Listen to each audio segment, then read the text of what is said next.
weather. It gives us life, and it takes it away. The tornado has touched down. You can't do anything. It is a thing of staggering beauty and a destructive force, killing thousands every year. The windows all blew out. The whole thing's gone. It was the end. It is gone. The building is gone. And our warmer atmosphere is extra energy for our weather to unleash upon us. Oh my God! We meet the people who came face to face with Mother Nature and filmed it. I've been fighting it for an hour. I'm gonna sick to my stomach. Holy! I just lost my house. We hear firsthand how these people survived. Oh my God! Get in the house! He's alive. He's alive. It's pretty much the end of humanity. I was really convinced I would die. Using their incredible self-shot footage, we stare straight into the eye of the storm.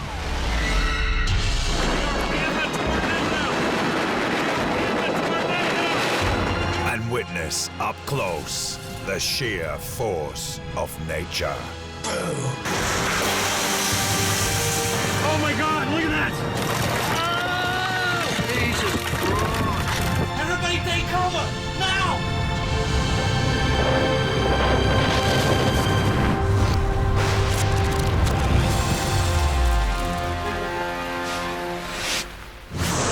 Coming up in this episode, the Philippines is hit by its strongest ever typhoon. This was literally the apocalypse.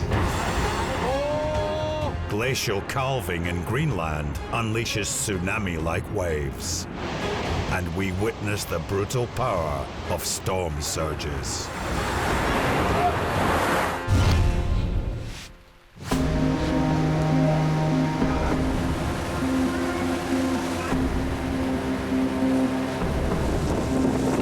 November 8th, 2013, and Tacloban City on the Philippines' east coast was in the crosshairs of Typhoon Haiyan, the most powerful typhoon ever recorded.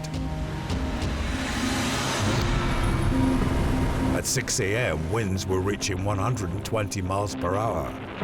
Haiyan's eye wall, the most intense part of the storm, was less than an hour away from landfall. I think the eye wall of Typhoon Haiyan is very close to us now. Veteran storm tracker Josh Morgaman was in a Tacloban hotel. In an area hit by an average of 9 cyclones per year, Josh feared not enough locals were evacuating. I think that the people in these regions get a little numb to them and they start to see them as all the same. And the problem was that Haiyan was not like other typhoons. I was getting really nervous. 60 miles north of Josh, Catherine Gearing from the Red Cross had been preparing locals in Catbalogan City, but was now taking shelter. In the house where we were staying, one of the windows smashed. There was rain pouring in, so you could definitely feel the power of the typhoon. As the typhoon intensified, Catherine feared she and her colleagues would not make it through. You think, is this the right decision that we've made to stay here, and is this structure strong enough?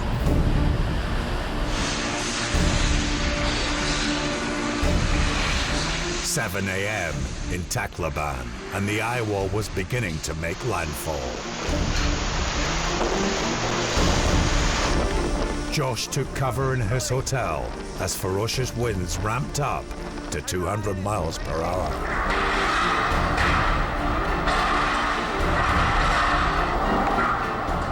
We were in a big, sturdy hotel and you could just feel it starting to wobble.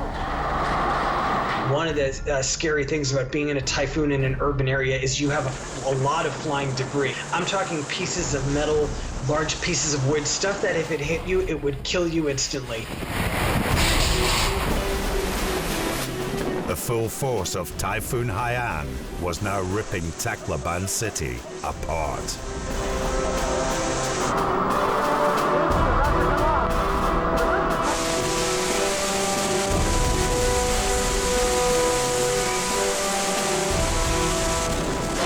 All the windows blown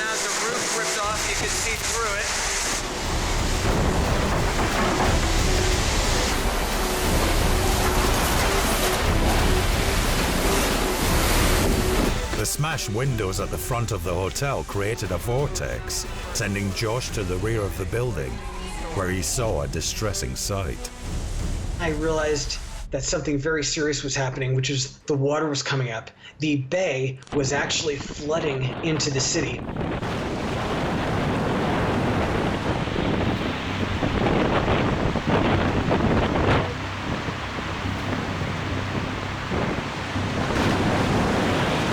On top of the typhoon's devastating winds, the storm surge swept in from the sea, delivering a second deadly blow. That storm surge came in so quickly. It came in with sort of like a tsunami-like speed. And what that meant was a lot of people, by the time they realized what was happening, it was too late. With each cubic foot of water weighing 62 pounds, there was little hope of anything slowing the brutal onslaught.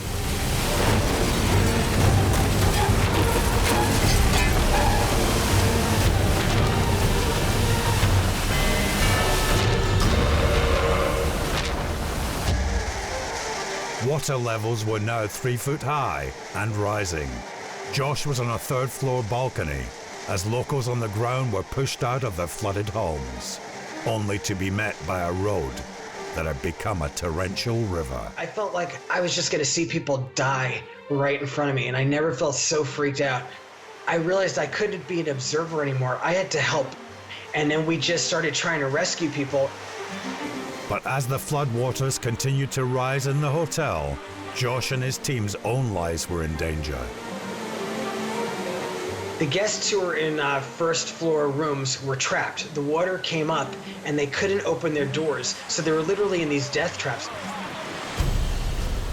The race was now on to rescue the elderly and infirm, who were unable to escape to safety.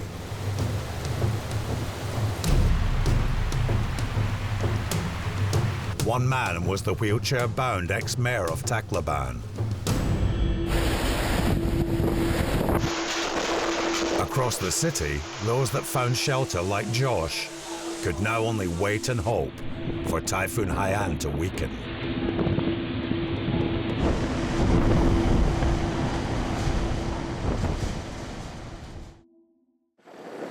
Two hours after it began, the typhoon finally passed.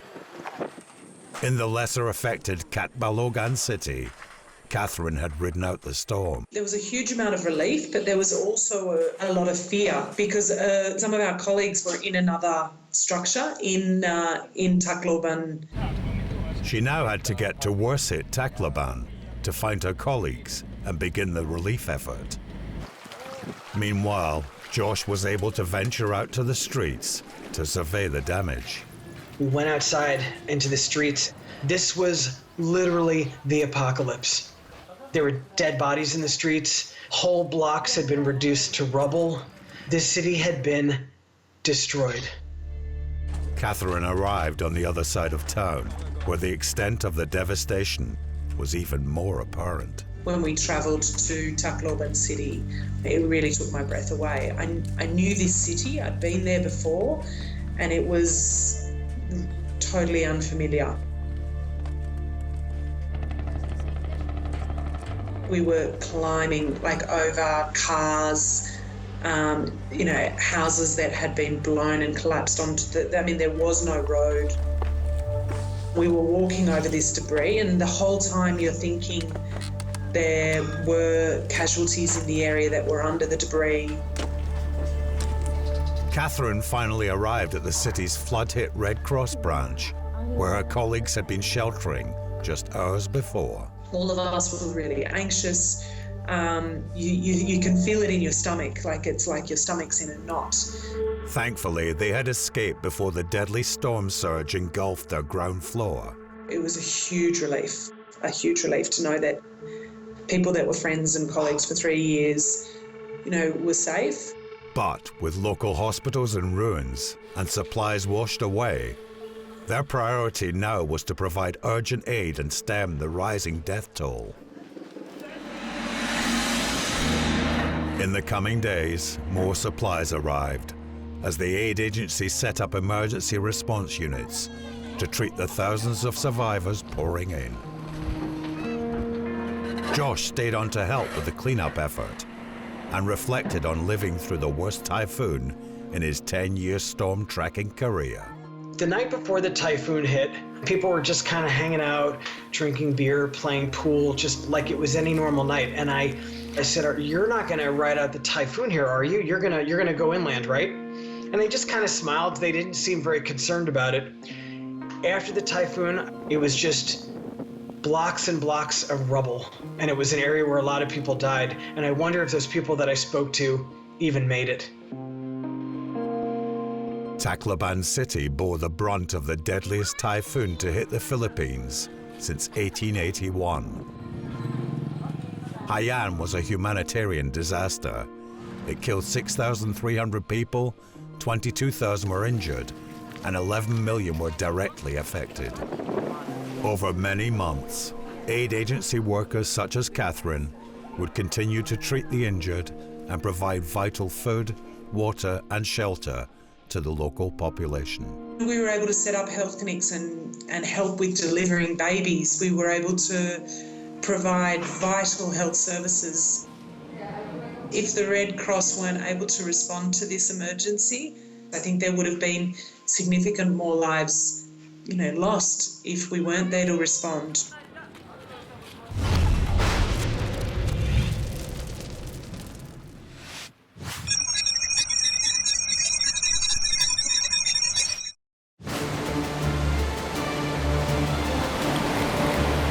When a serious storm hits, the greatest threat to life and property are not the winds, but the ocean storm surges.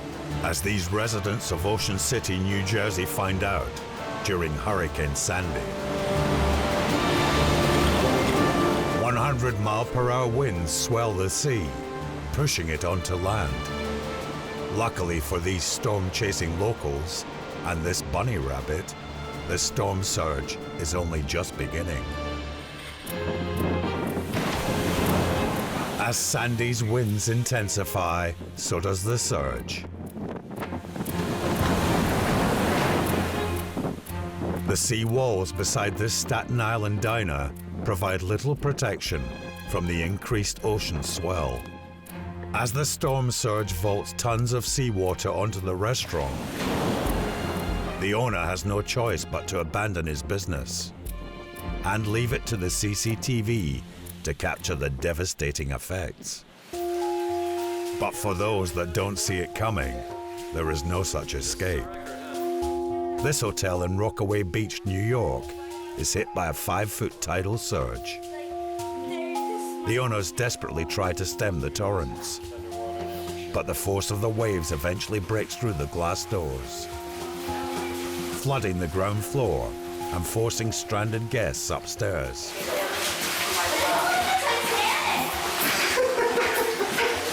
Except we're not going to sing.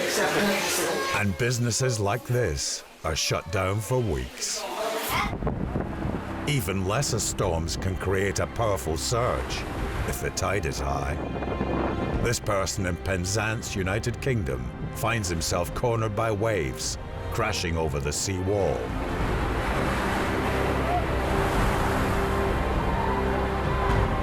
And for nearby residents, this Valentine's Day is a washout. Even when the worst of a storm seems to have passed, it doesn't mean the surge has. As the weather eases off, this group in Brittany, France, venture out to admire the surf, unaware that the storm surge could still pack a punch.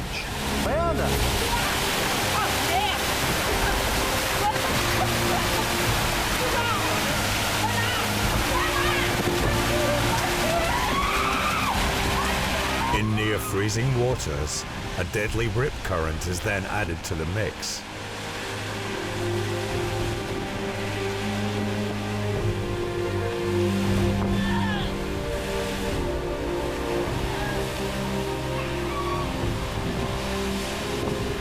With an elderly couple in the water, this is now a life or death situation.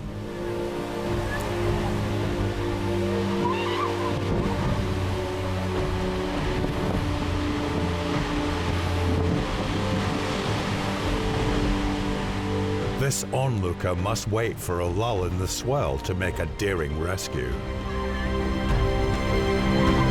And luckily, this surge doesn't prove deadly.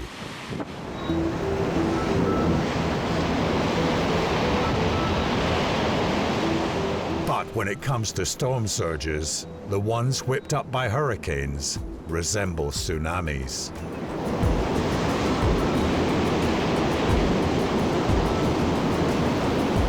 Four-lane highways become part of the sea as 30-foot waves are whipped up by Hurricane Chaba in South Korea.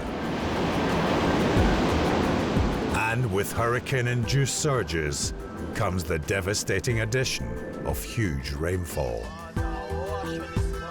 The Caribbean bears the brunt of Hurricane Matthew.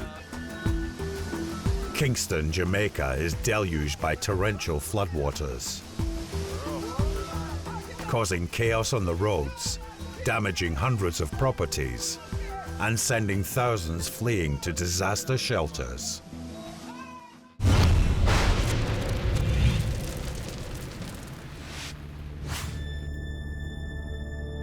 Greenland is the largest island on Earth. Glacial ice covers 80% of this Arctic wonderland. But due to rising global temperatures, it's currently melting faster than at any other time in history.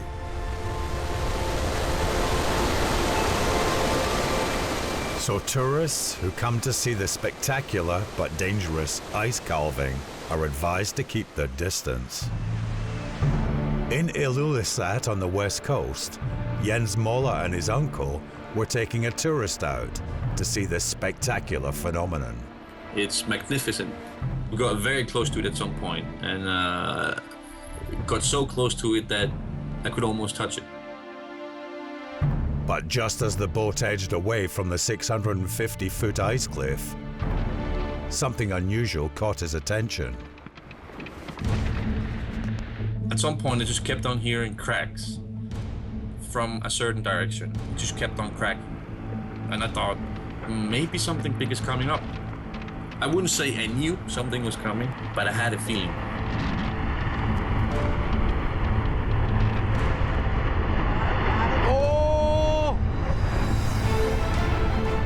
Mesmerized by the icefall, the boat party were now in the direct path of this roaring wave of water and ice. Wow!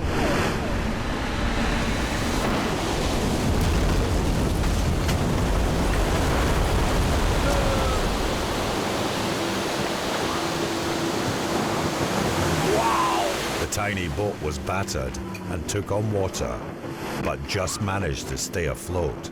If we had capsized, I don't think any of us would have survived. The water temperature definitely below zero, so there's this risk of getting cramps, and when you get cramps, there's no way you can swim properly. Miles from land, the priority now was to escape this unstable glacial corridor. The moment I was most scared is after the incident. So much adrenaline. I just couldn't control my legs. They started shaking. Wow! Luckily, the group made it out unscathed.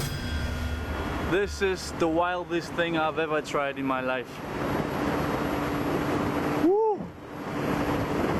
I've never been this close to dying. I've never been this close to dying before.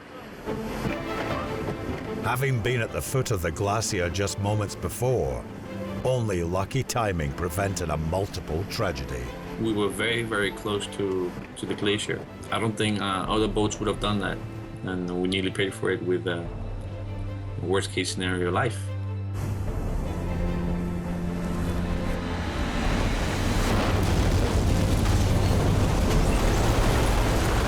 Jens came away from the experience with a valuable lesson. It's magnificent to look at it from a distance, but it can be very dangerous to get too close like we did. Next time I go and sail and go to a glacier with a tourist, I'm not going to be 200 meters away. I'm going to be 500 meters away at least.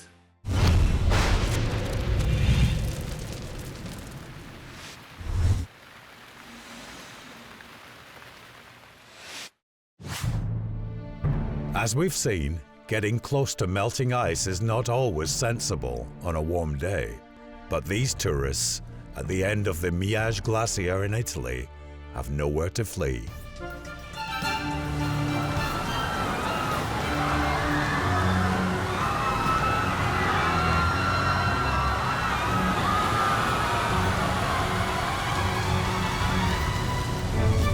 As giant blocks of ice start to fall, they have little chance of escape. 15,000 tons of falling ice sends a powerful wave of freezing cold water straight at them. Many suffer serious injuries, but all live to tell the tale. This is Jakobshavn Glacier in Greenland, where it meets the Arctic Ocean. It's a warm spring day, and these tourists are about to see a giant iceberg form before their eyes. An ancient crevasse starts to split the ice from top to bottom, creating an iceberg as big as a football stadium. The sheer weight of ice below the surface flips it over.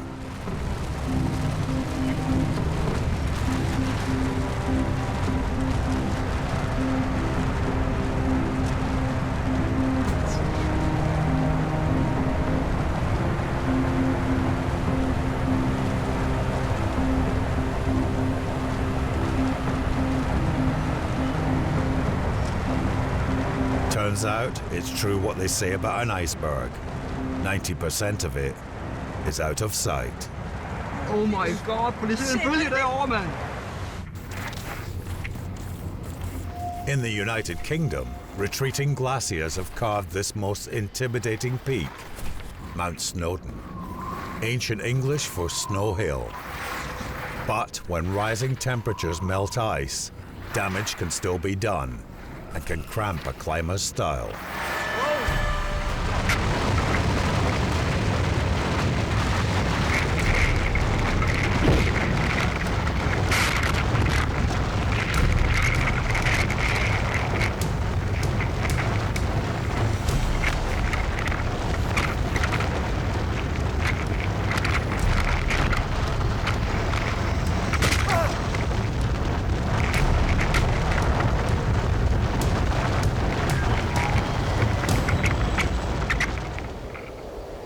He comes to rest 100 foot further down the mountain, but escapes with just minor injuries to his ankles.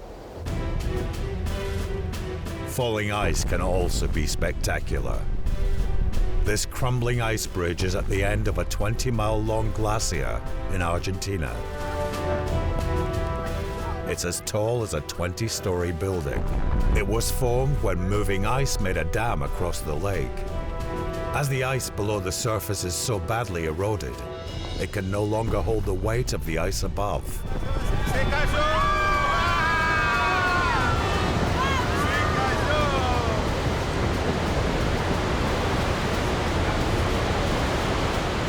Thousands of years of Mother Nature's work, destroyed in seconds.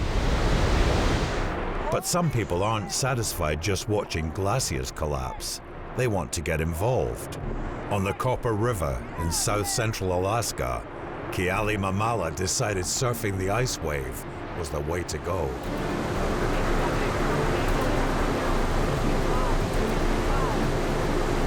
Eyewitnesses can't be sure if he is above the surface. It takes another angle to see Keali conquering the coldest wave he'll ever surf.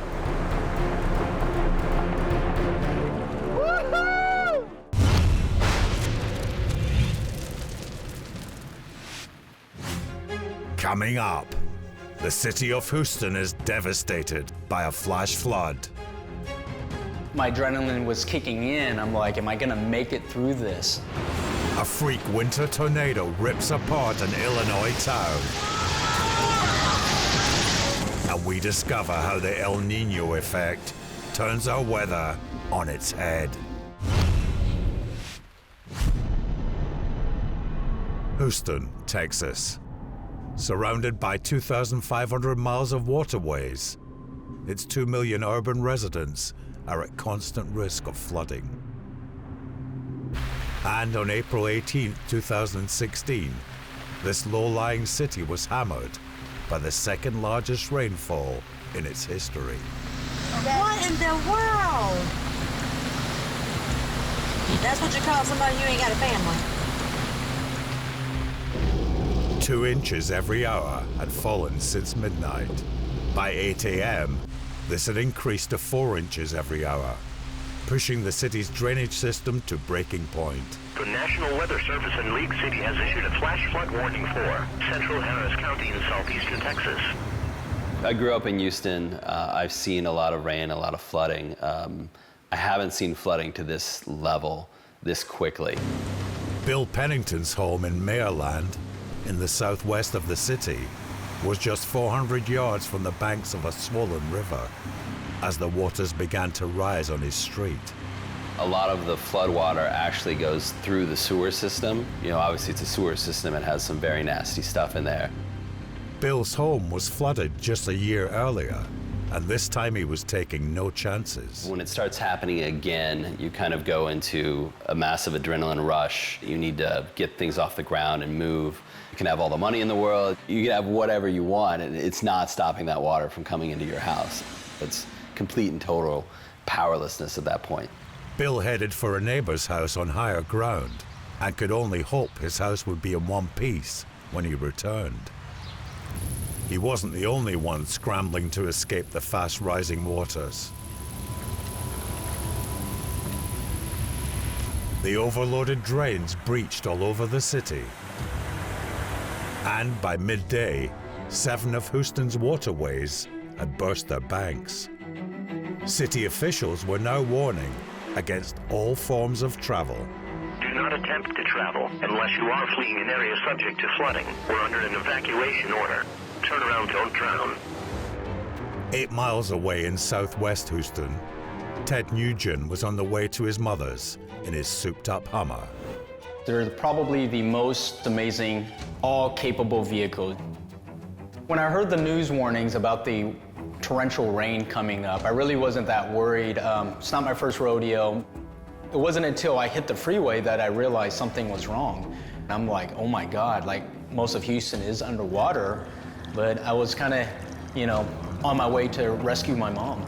As Ted came off the freeway to his mother's neighborhood, he found himself in one of the worst hit areas. As I got closer to her neighborhood, it got worse. It started getting really bad there. Okay, 3 feet, 4 feet, 5 feet. Oh, this is getting high. The water starts going over the hood of the Hummer. Oh my God. I was getting tingling sensations through my feet, my toes, my whole body. My adrenaline was kicking in. I'm like, am I gonna make it through this? Emergency services were now responding to over 1,000 rescue calls. Those guys gotta be busy today. It wasn't just the people that were in danger. In North Houston, 70 horses had been swept away from Cypress Trails Ranch. Water has completely submerged this horse barn that you see people standing on the roadway watching in an extremely sad situation. The owner put out a desperate plea for rescuers to help save her horses and livelihood. Trained diver and endurance horse racer Justin Netson heard the call and made his way to the flooded ranch. I couldn't stand seeing these horses out there, knowing that I'm a good swimmer and I know horses. So my only thought was, I'll just see if I can help. The first couple horses were easy because they were close or semi-close. But at that point, I knew horses were getting tired, and there was a main body of water that was going through them. As you can see, horses are submerged in the floodwater. They're tied up, trying to swim for their lives. As you see that horse struggling to stay above the water. Justin and other rescuers were finding tired and temperamental horses in desperate situations. One in particular was in a perilous spot. It was definitely the hardest and most dangerous spot. The water moves so fast, and these horses are so big, it was pressing them up against logs or anything that was underwater. In 5 feet of rising water, surrounded by trees and debris, it was not just the animal that was in danger. A horse in the water, when they're swimming, I mean, the legs are going, and you're an afterthought. So you have to know a horse and the fact that you need to get out of its way. Meanwhile, Ted had slowed to a virtual standstill in 6 feet of torrential water. I got really nervous. My foot was on the throttle at 100%, and the vehicle is moving slowly. And, you know, from all that water, just too much pressure.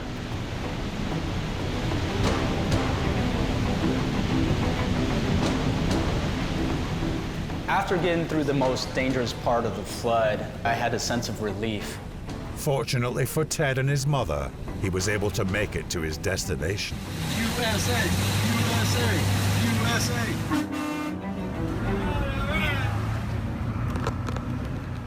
Over in the woods, the rescue team was struggling to free the horse. His eyes were starting to roll back. I knew this horse did not have very much time at all. At that moment, this horse kind of looked at me, and I felt like, okay, he understands. I just thought, here we go, quick prayer, push him. And eventually he went with the rest of the horses.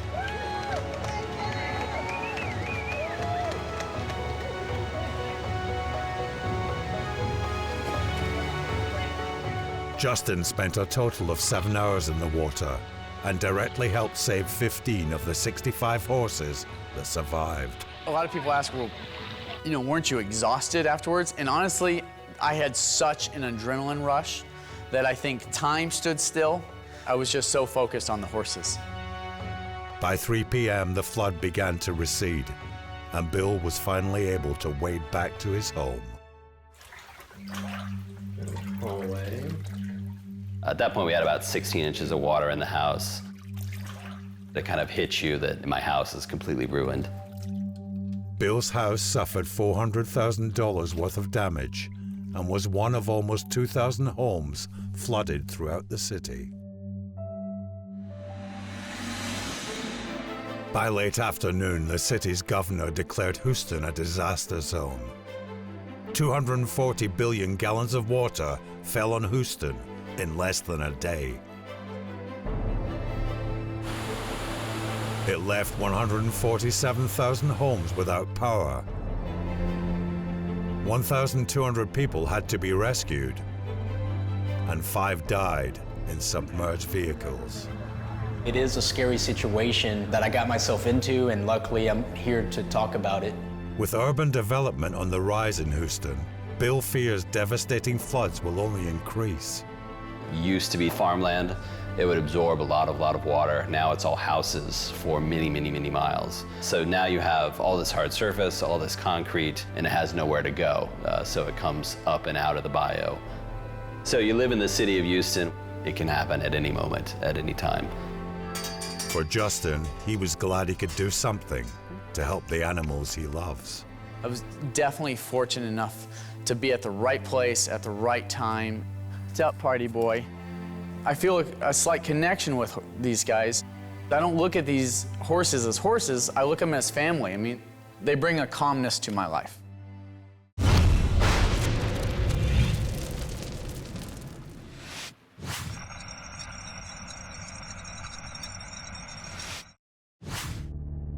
Every 3 to 4 years, the El Nino effect makes our planet's weather even more extreme.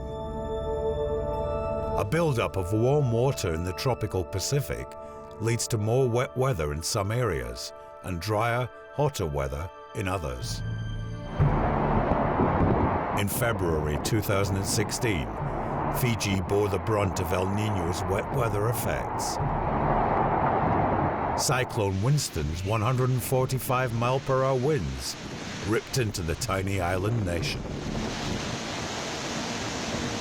And even when people did find shelter, the resulting storm surge, combined with the rainfall, flooded hundreds of properties across the country. 80% of its people lost power, 40,000 homes were destroyed, and 44 people were killed in its wake. But in eastern Australia, El Nino had the opposite effect. In November 2015, above-average temperatures and 60-mile-per-hour winds turned New South Wales bushland into a tinderbox.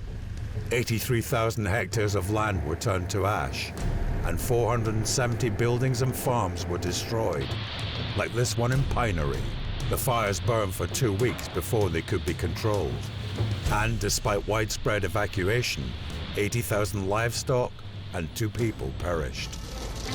In October 2015, increased moisture from El Nino's warm waters fed storms in Southern California.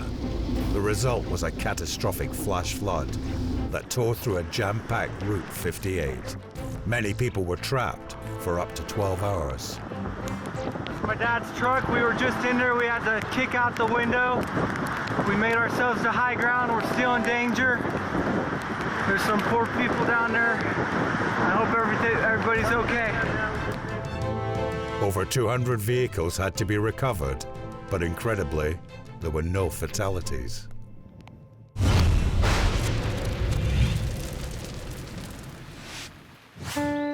November 17th, 2013, in Washington, Illinois. With tornadoes usually fueled by warm air, residents awoke to the unusual sound of twister warnings in winter. A confirmed tornado was located near Washington and moving northeast at 60 miles per hour.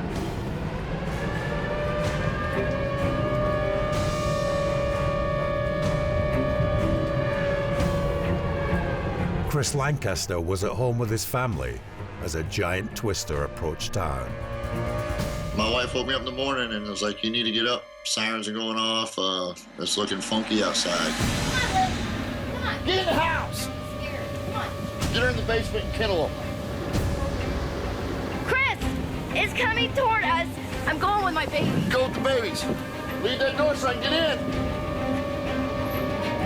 The tornado was under 2 miles away, with winds that could flatten his home. As it got to me or coming closer to me, it got bigger and bigger and bigger. It sounded like a freight train. You ready to run with me, okay? Yeah. You ready to run with me, buddy? Yeah, this is crazy. Chris's wife and children dived for cover in the basement, but he stayed outside. I could see the houses being like sucked away by it. And then I was still, I'm infatuated with what I was seeing and like memorized by it. And just kind of got lost in it.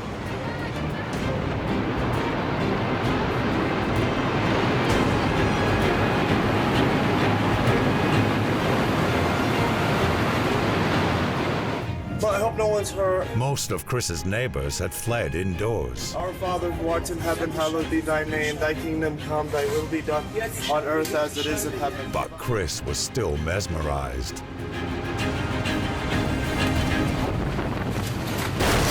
Oh my God!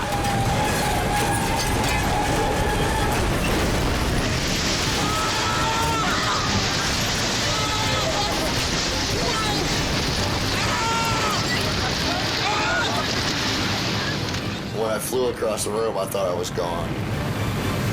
Chris was smashed on his head by his fridge, so his son had to drag him down to the basement. But he was in a bad way.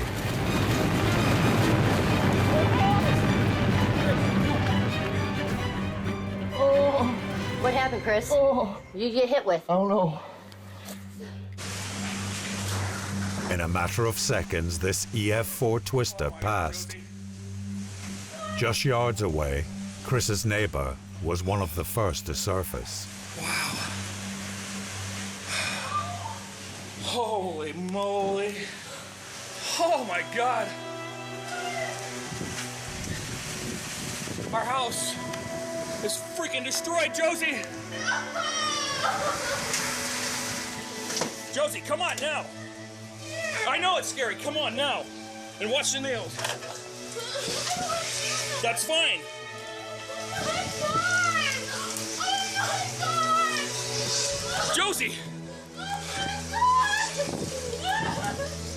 2,500 vehicles and 633 homes, including Chris's, were destroyed. It really looked like a napalm bomb went off around here. I mean, it was just, everything was everywhere. It was the strongest November tornado in Illinois' history. But despite 5,000 people being in its path, only one person died. We had one death day of the tornado here in town, which was a friend of a lot of ours around the community, and that very well could have been me. Chris suffered permanent eye damage and fractured his skull in 7 places. It took him over a year to recover from his injuries and to have his house rebuilt. But were it not for the actions of his quick-thinking son, it could have been far worse. I thought my wife and kids would never see me again. That probably saved my life. I'm not 100% sure if it did or not, but I'm pretty thankful that he was there to pull me around that side of the corner into that safety room, and with the wife and kids and all them guys. And just to be alive today is a whole new meaning to me.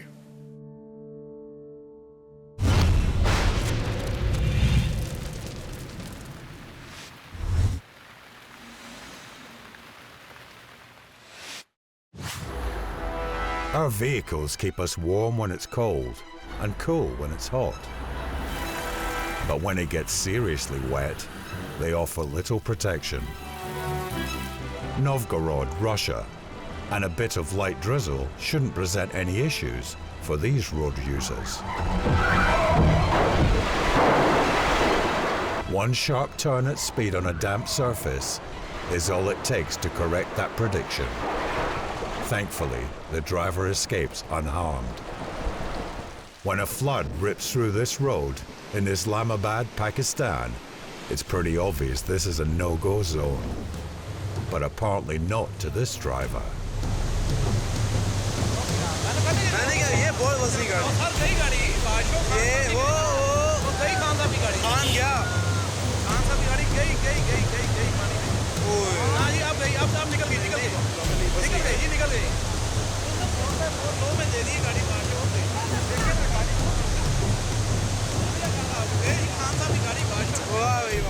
This person is lucky not to join the millions of drivers killed in floods around the world every year.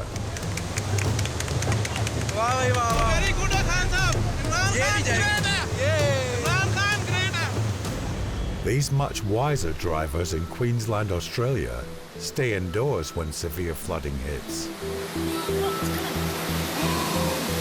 I'm so glad I parked at the front today. That's coming fast. Should we move our cars out the front of the building and just go?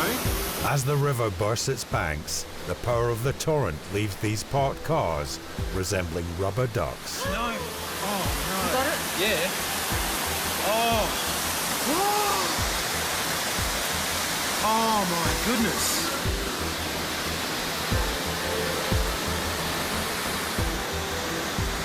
Oh, that is horrible.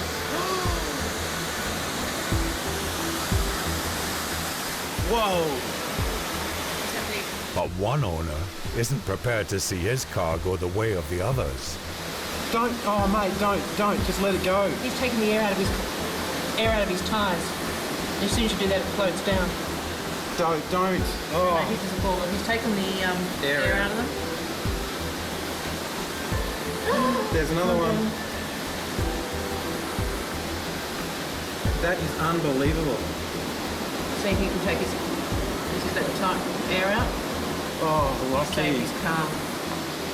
Just. He saves his ride, but it could have cost him his life. A flooded road doesn't stop this driver in Russia until they meet a giant sheet of ice.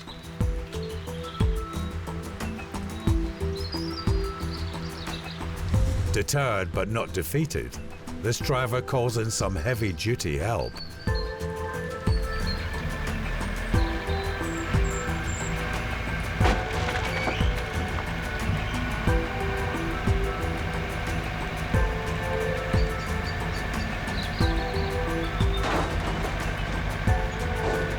But the ice just keeps on coming.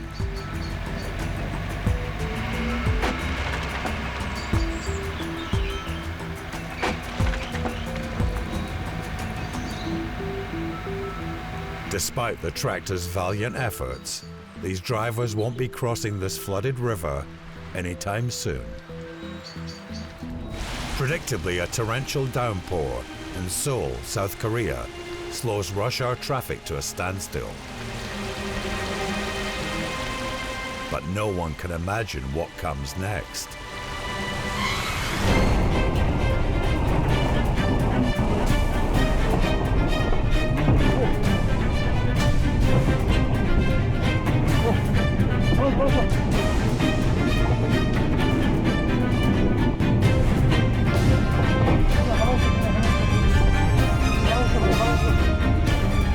The rainfall triggers a huge landslide. One of many in the region that saw 69 people lose their lives. As we've seen, drivers underestimate wet weather at their peril.